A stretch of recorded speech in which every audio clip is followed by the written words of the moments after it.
psiquiatra que ejerce en Vigo, tanto en la República como en la privada, y también trabaja en un centro de menores, aunque parece que le gusta mucho la historia de la psiquiatría, pero bueno, parece que su trabajo va a despuntar sobre rehabilitación. Y como coautor del trabajo que nos va a presentar están el conocido Tiburcio Angosto Saura, que no ha podido venir, pero que muchos de nosotros le conocemos, y la enfermera en salud mental María Piñeiro Fraga, que tampoco ha podido venir porque creo que dio a luz recientemente. Por lo tanto, tenemos aquí a Miguel Ángel, pero bueno, aquí nos va a explicar esta historia de este interesante hombre. Adelante. A nivel biográfico, destacado, Nova Santos nace en Coruña el 6 de julio de 1885. Además, justo 5 días después de la inauguración del primer hospital psiquiátrico en Galicia, que va a ser el Sanatorio Psiquiátrico de Conso, que hace un momentito se hizo una referencia a él mismo. Como estudiante va a ser brillante, va a obtener la graduación con un premio extraordinario en la sección de Ciencias. Posteriormente decide iniciar la carrera de Medicina en la Universidad de Santiago de Compostela. Durante esos años realmente va a ser alguien considerado como un estudiante excelente, y además de todo lo relacionado con la medicina, va a leer filosofía, literatura, va a estudiar por su cuenta alemán, francés e inglés, que esto veremos que va a influenciar claramente su obra posterior. Su primer libro se llama La indigencia espiritual del sexo femenino, las pruebas anatómicas, fisiológicas y psicológicas de la pobreza mental de la mujer, su explicación biológica. Realmente va a marcar como un aspecto, va a considerar como un hombre bastante misógino. Además, como os contaremos posteriormente, se va a reiterar con otro libro similar. En 1916 va a publicar la que va a ser su obra más importante, claramente, que va a ser motivo de nuestro análisis, la mayor parte, que es el Manual de Patología General.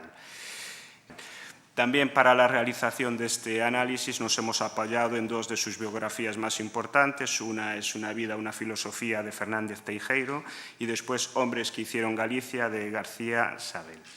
Hablando ya sobre la histeria, dentro de la patología general, o sea, dentro del capítulo de psicopatología, él acaba expresando la idea de que la histeria sería una especie de insuficiencia de la voluntad. Siempre habla en femenino, a pesar de que en 1929 precozmente habla de histeria masculina.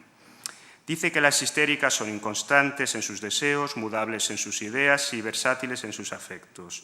Tienen, pues, un carácter veleidoso debido a una voluntad defectuosa.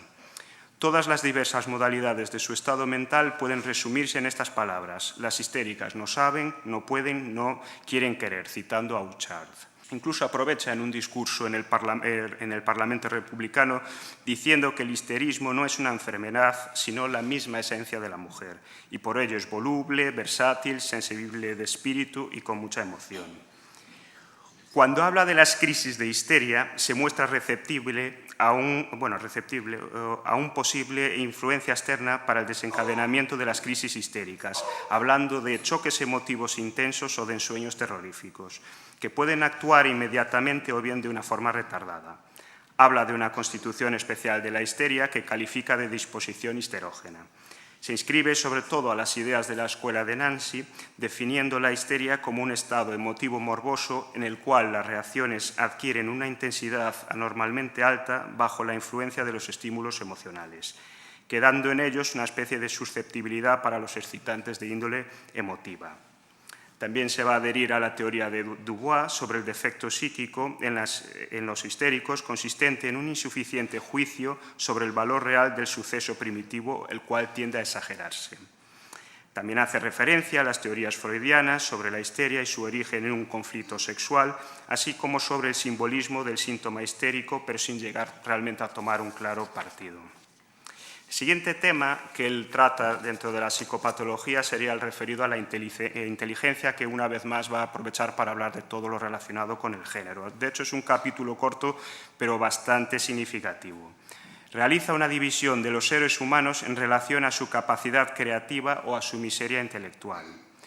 Habla de la imaginación creadora como la base de la genialidad, definiéndola como la capacidad de organizar las representaciones, de formar nuevos complejos imaginativos y de transformarlos en actos y en creencias. refiere que hay dos tipos de imaginación creadora, la técnico-científica y la estético-filosófica, ¿no?, de poetas, filósofos, etc. Rechaza que en el genio pueda haber factores inconscientes y de acuerdo con Freud en que hay factores predominantemente sexuales, además lo cita textualmente.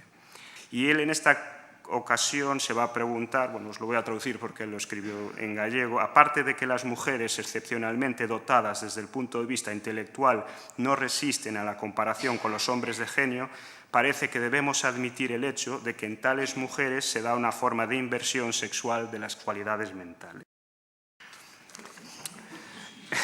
Sí, la verdad es muy contundente. Todo esto realmente, bueno, resulta muy llamativo porque, bueno, realmente era alguien extremadamente bien informado, ¿no? Él era contemporáneo, por ejemplo, de Marie Curie, 2 veces premio Nobel, en el 1904 y 1912, y también paisano de 2 mujeres en aquellos momentos muy reconocidas intelectualmente, como Concepción Arenal y Pardo Bazán. También es curioso y contradictorio que fuera uno de los primeros catedráticos que realmente acogiese en su servicio a mujeres médico, como podéis ver en la propia fotografía, cual choca un poco pues, con todo el discurso que él lleva manteniendo, ¿no? El siguiente capítulo que tiene bastante interés es el relacionado pues, con el sueño dentro de la psicopatología. Nos interesa recalcar en este caso que se adhiera a la teoría freudiana en el sentido que los sueños traducen en parte el contenido de lo inconsciente.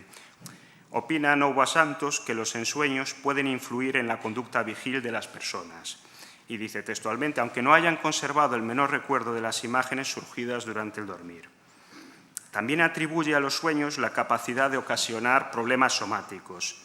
Es en esta ocasión que cuenta por primera vez 2 casos suyos de pacientes que después de pesadillas presentan un cuadro físico, por ejemplo, asmático, paraplegias, etc.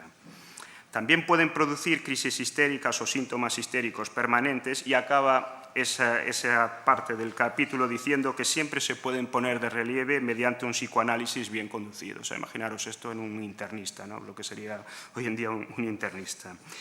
Pero dice que lo más importante para que pueda existir hipnosis es que haya un lazo espiritual que ligue al hipnotizador con el hipnotizado, que nosotros claramente creemos que está hablando de la transferencia, ¿no? También está de acuerdo que no todo el mundo es hipnotizable, por ejemplo los esquizofrénicos, pero también que no todos los hipnotizables van a acabar siendo histéricos, con lo cual también se va a posicionar claramente a favor de la escuela de Narcy versus la de Charcot en el tema de la hipnosis. Y en relación al subinconsciente e histeria, es un curioso apartado en el que apenas hace referencia a Freud, pero sin embargo parece estar todo el tiempo de acuerdo con él, ¿no? Lo define como el fragmento más fijo y extenso de nuestro mundo interior, cuyos contenidos tienen el poder de actuar sobre la vida consciente sin que éste lo advierta. Va a utilizar el concepto de estrechamiento del campo de conciencia, desarrollado por varios autores, pero fundamentalmente por Janet, para hablar de la constitución mental de las histéricas. El campo de la conciencia en la histeria está muy reducido o está absolutamente ocupado por una sola sensación relativamente simple, un solo recuerdo, un pequeño grupo de imágenes motrices que no pueden contener otras al mismo tiempo. Siguiendo a Janet, cree que este estrechamiento del campo de la conciencia está provocado por una particular debilidad moral que le incapacita para condensar los fenómenos psicológicos y asimilarlos a su personalidad. Otras obras, como os comentaba, así de interés, la primera sería la que él escribió en 1908, la que os comentaba, su primera obra, que sería La indigencia moral de la mujer, las pruebas anatómicas, fisiológicas y psicológicas de la pobreza mental y su explicación biológica. Este libro él realmente lo edita cuando tiene 23 años. Está escrito a raíz de un desafío que él establece con una mujer que estudiaba medicina, era además alemana y feminista, en un pueblo, parece que coincidieron en un pueblo de veraneo en Galicia, con la cual él discute varias cuestiones y parece que esta mujer le expuso que la floración espiritual de la mujer es más fecunda e intensa que la del hombre. Evidentemente él no está de acuerdo con ella, aunque reconoce la gran valía intelectual de esta mujer. Entonces, ¿qué expone en su obra Novoa Santos? Él trata de buscar sobre todo las causas físicas y fisiológicas de la inferioridad mental de la mujer. Sigue una línea iniciada por un psiquiatra como Moebius, al cual cita con frecuencia, y 2 filósofos de la época, Max Nordau en Degeneración y Otto Weininger en Sexo y Carácter. Va a recoger aspectos como el tamaño del cerebro, la sensibilidad al dolor, el tiempo de reacción consciente, el antagonismo entre la función sexual y la cerebral. Habla del feminismo textualmente como un pecado, una blasfemia contra la naturaleza. Establece que las mujeres consagradas en el estudio, y también dice textualmente, son extremadamente favorables al desarrollo de las enfermedades nerviosas, provocando neurastenia, histeria y múltiples aberraciones de espíritu. También advierte que no solo comprometen su salud estas mujeres, sino que también acaban perjudicando la salud de su descendencia. Años después, en el año 1929, escribe un libro de la misma temática. Comenta que no hay un sexo superior, habla del total, el total ser humano no es un hombre aislado ni una mujer, sino el hombre y la mujer reunidos, amasados en una unidad superior que sería la pareja humana. Nos habla de que todo ser sexualmente diferenciado lleva en su interior y en su apariencia elementos del sexo opuesto, y explica que existen múltiples documentos que prueban esta críptica intersexualidad, o sea, un discurso bastante junguiano, ¿no? No obstante, para volver a la línea que él había iniciado, vuelve a la carga con la infantilización en la mujer, ya que ésta tiene un alma de niño, todos los rasgos de la mujer denotan paranoia y son prueba de que la mujer es un organismo retenido en un estado de permanente infantilización.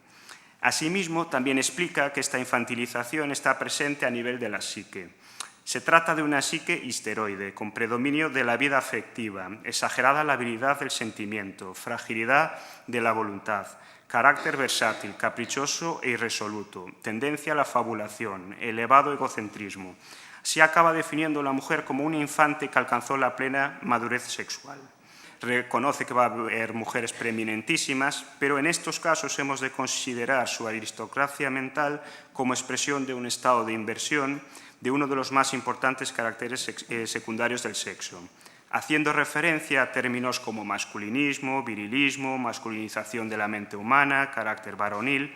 Con todo ello también explica que, considerando las mujeres cumbre de todos los tiempos, cualquier observador se hace cargo de que las mujeres saldrían muy mal paradas si se las comparase con los más grandes varones. La sensación que tenemos es que realmente es una especie de búsqueda de tratar de entender la diferencia de conducta entre ambos sexos, ya sea por la vía física o psíquica, teniendo en cuenta las propias limitaciones que había en el momento y también, evidentemente, porque está claramente influenciada por todos los autores que había en la época. Y después también, a nuestro entender, claramente destaca su gran formación humanista, que bueno, realmente es extremadamente rica. Bueno, y eso es todo. Espero que haya sido vuestro interés. Muchas gracias.